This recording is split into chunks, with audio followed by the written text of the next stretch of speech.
साबुन केते डहान सलान जो केते डहान गावा जो आई केते डहान चल दिसो कस बोदरा तुम साबुन धाले काओ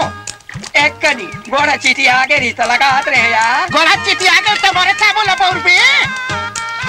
लगा ले जी छुट्टी नहीं तो आंगन में जी छुट्टी झलका भाई एक कनी लगा रहते करबा जी छुट्टी कहाँ था निकबो जी छुट्टी छुचू ही नहीं था छुचू ही कहाँ था अब ते हमर चारा ना पैसा ले हाथ पछार बार हो गए रीते तो चारा ना बर सबे साबुन घोट डर बे चोटी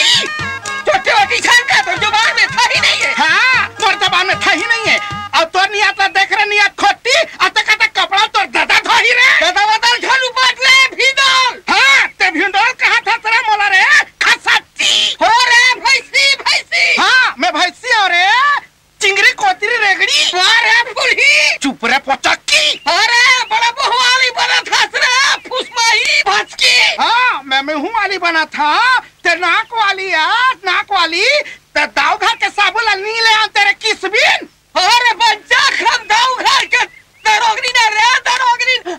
हाँ ते मोला बता था रे दरोगनी है ते नानुक साबुन लगा वाली ले रे किस बिन तेरे बच्चा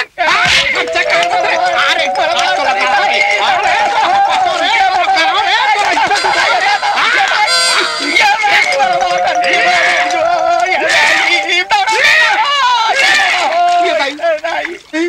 मला काही धालीत का हो